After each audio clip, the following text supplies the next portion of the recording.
Hello, my name is Marcos Tileria, and I'll be presenting this paper, WearFlow, Expanding Information Flow Analysis to Companion Apps in Wear OS. This is joint work with Jorge Blasco and Guillermo Suarez Tangil. So today I'll be talking about mobile apps, companion apps in smartwatches, and how to track sensitive data among them. There is a large number of works in this area of information flow analysis. We can see some of them on the slide. However, there are situations where tracking frameworks fail to detect sensitive information flows. For example, when developers use reflection or obfuscation. Depending on the threat model, we can analyze apps either in isolation or as a part of a broader context. The collusion problem considers multiple apps colluding in the same context, in this case, the mobile ecosystem. But what happens when a mobile app has another version running on a different device, a smartwatch, for example, and these two can communicate with each other? This situation has remained largely unexplored in the community. And here is where we focus our work. So this is a short background. Wear OS is the operating system for Android smartwatches. It is a stripped version of Android. It is optimized for a risk experience considering limited hardware. The security model is the same as Android Mobile, where sensitive resources are protected by permissions, and each app runs on a sandbox. Depending on the model, smartwatches can offer Bluetooth, Wi-Fi, or 4G connectivity. And there are two types of wearable apps. A standalone is an app only for smartwatches. In contrast, a companion app is for smartwatches, but it is designed to interact with the mobile app via a wireless channel. It is worth to mention that a companion is independent in the sense that is a different APK and has its own manifest, so it declares its own set of permissions. We focus our work on this mobile companion interaction because analyzing standalone apps is the same as analyzing mobile apps. The problem we are trying to solve here is how to track sensitive data across mobile and companion apps.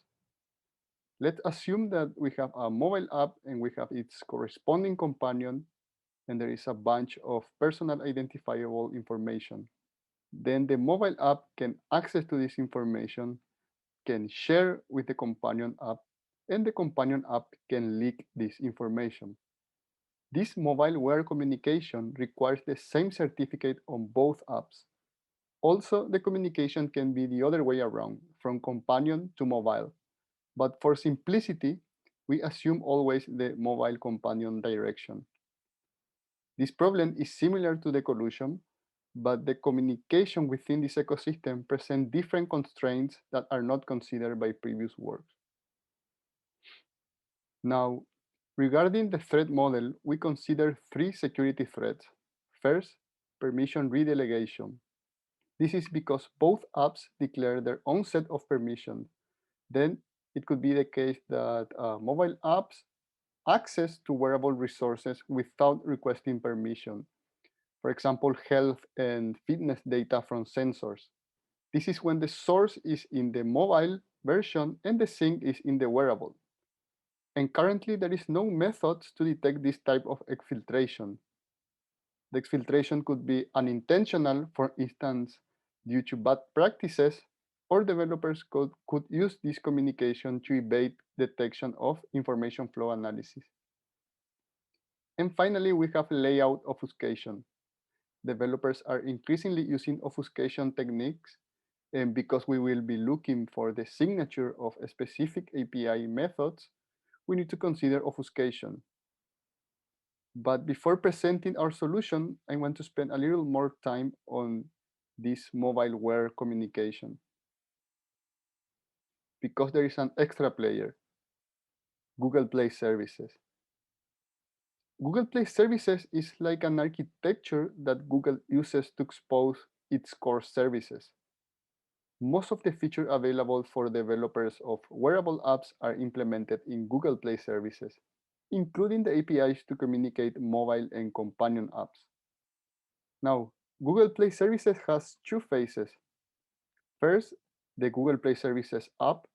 This is an app with system-level permission that runs in background of all Android devices outside China and has all the proprietary code of Google, and most of it is in native code. Second, we have the client library. Developers use this library to communicate via inter-process communication with the Google Play Services app, which contains the real implementation of the methods. We can see at the bottom the package for wearable APIs, also known as the data layer. Now let's see a simplified example of how does this communication work. The data layer includes objects, methods, and callbacks to send and receive data, among other functionalities. Now, from the sender perspective, the app has to create a communication channel, then add data into this channel, and transmit the data, all of this using data layers APIs. Then Google Play Services receive the request via IPC and perform the transmission from device to device, handling aspects like serialization, synchronization, and others.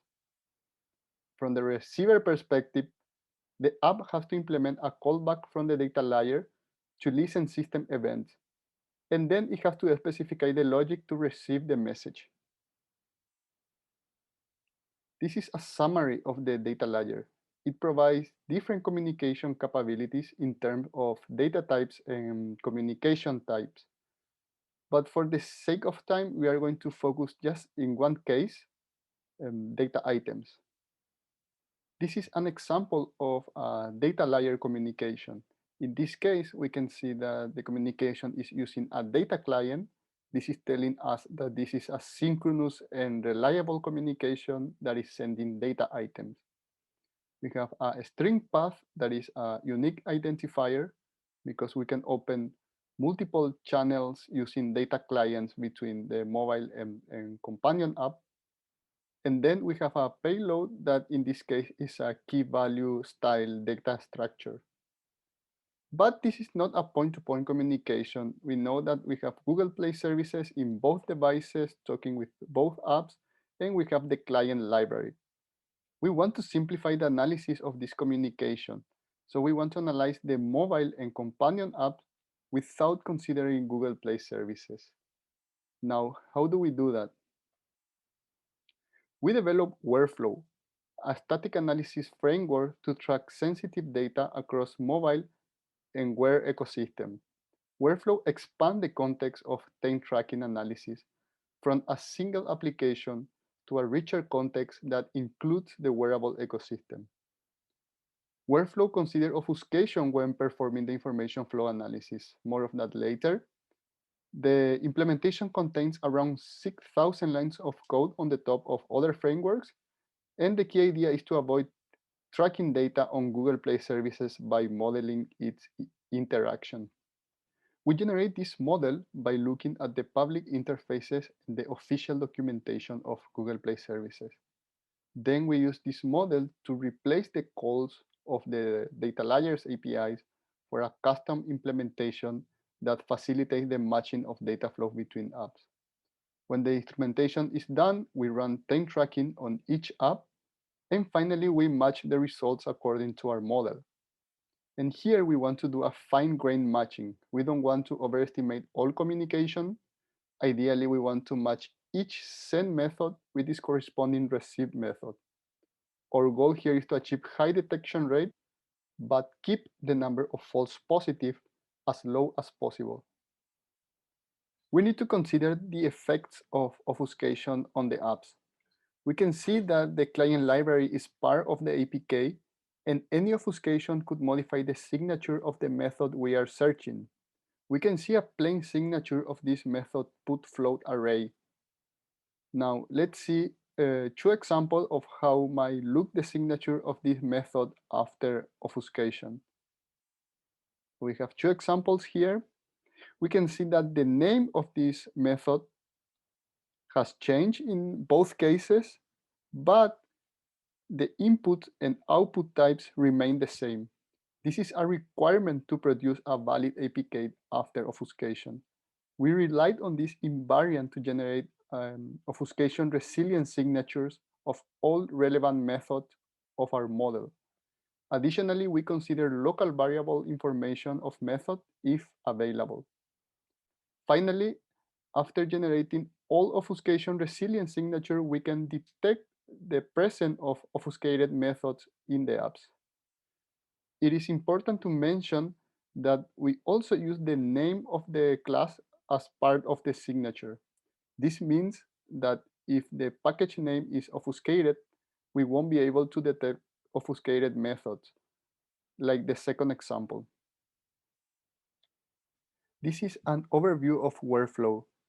There is a detailed explanation of each step in the paper, but I will go quickly over each step. In the step 1, the preprocessing, we use suit to obtain the intermediate representation, and we parse the manifest of both APKs. In the step 2, we use the signature-based search to detect the API method that might be obfuscated. In the step 3, we perform the instrumentation. The idea is that for each send or receive API method, we reason about the context of this communication and we extract the context. With this, I mean the path, the data added, and the strings that we use to match data flows. Then we replace the original send and receive method for our own implementation that allow us to match with more precision individual data flows. There is an example in the next slide. Then we use in the step 4 a modified version of FlowDroid to find sensitive data flows on each app. And finally, in the step 5, we use a semantic table to match exit point on one app with entry points on the other app. This is an example of a mobile app sharing data with the companion app. We can see that in the first 3 lines, we read data such as the smartwatch ID, the geolocation, and a constant string. In line 4, we create a channel using a specific path. This is the unique identifier. Then in line 5 and 6, we add data into this channel. And finally, we synchronize the data with the wearable app using the smartwatch ID. Now, the instrumentation works the other way around. We first need to identify the data layers APIs, all send and receive, in this case, the synchronized data. Then we need to identify the creation of this channel.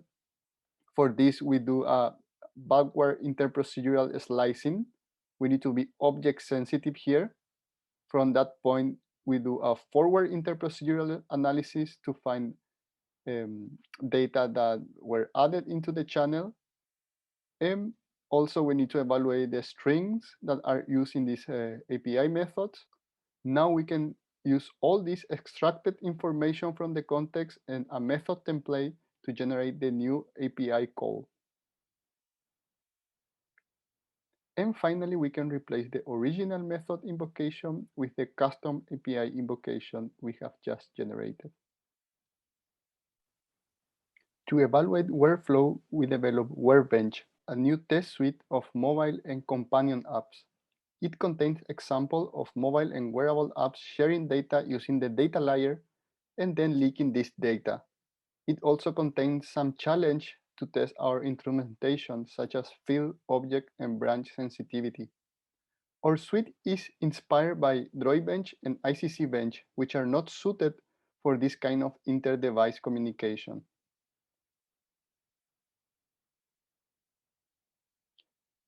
Here we can see the result of the evaluation.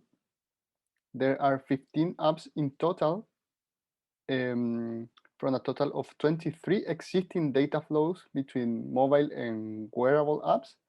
18 are sensitive data flows. We compare our results against FlowDroid. For this, we added the original data layers APIs as sources and sinks and run Flowdroid on both apps. Then we look for matches in the results. We run Flowdroid with high and low precision. The results show that WearFlow achieved an excellent detection rate with 2 false positives. Using Flowdroid with the high precision setting, the experiment gives a low detection rate and high number of false negatives. And Flowdroid with the low precision setting achieves a better detection rate but a large number of false positives. This exemplifies how the model, instrumentation, and matching analysis of WearFlow can improve the performance of information flow analysis in wearable-enabled apps. Here we can see the runtime overhead that WearFlow adds to Flowdroid.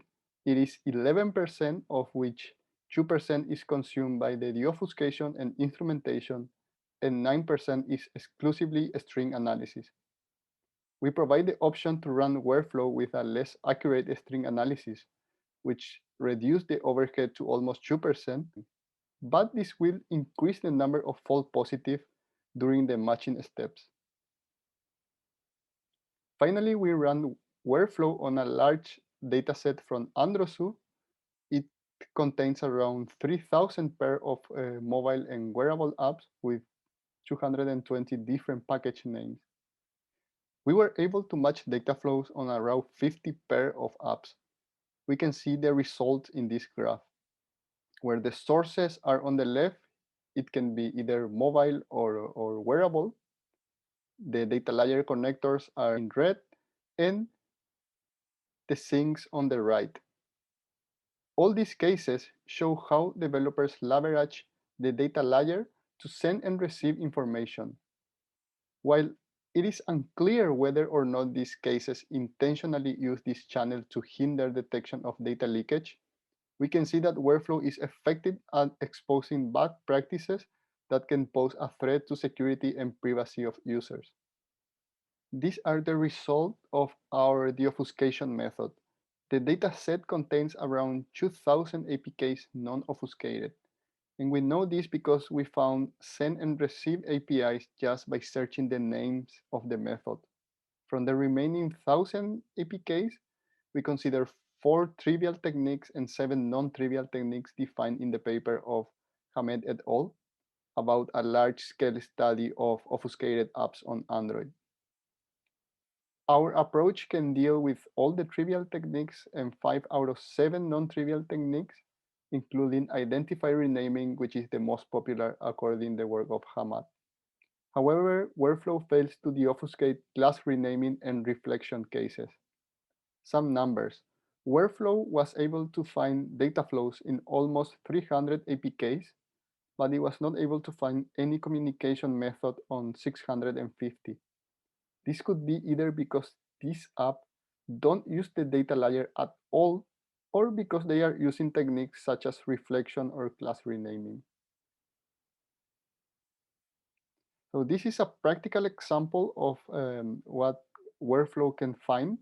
We have this watch face Venom that in the mobile version reads data like missed calls and unread messages and store them in a database. Then the mobile app read this data and send to the wearable using a message client API. Regarding the 3 security threats that we consider in this work, here we have a permission redelegation because the wearable app doesn't declare permission to access to these resources, and we have a wearable leak because the wearable app then called a sync method and leak this data to a log. It is important to mention the benefits of the string analysis. In this case, it was very useful to identify the data stored in the database. It also facilitates the manual analysis later. Now, there are some limitations of WearFlow. Additionally to a static analysis limitation, WearFlow fails to deobfuscate class renaming and reflection cases. String encryption doesn't affect the instrumentation or the time tracking, but it could produce false positive during the matching step. We inherit limitation of underlying framework, for example, native code and dynamic code loading from Flowdroid. the size of our dataset is limited, and finally, WearFlow depends on the accuracy of the model. This means that WearFlow can miss some data leaks if the model is not complete. Now the takeaways. There are limitations of information flow analysis framework. In this work, we focus on the problem where apps can share information across devices and leak this information.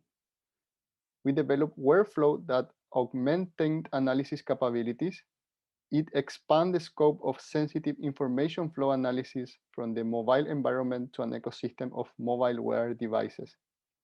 We developed Workbench, the first benchmark for analyzing inter-device data leakage.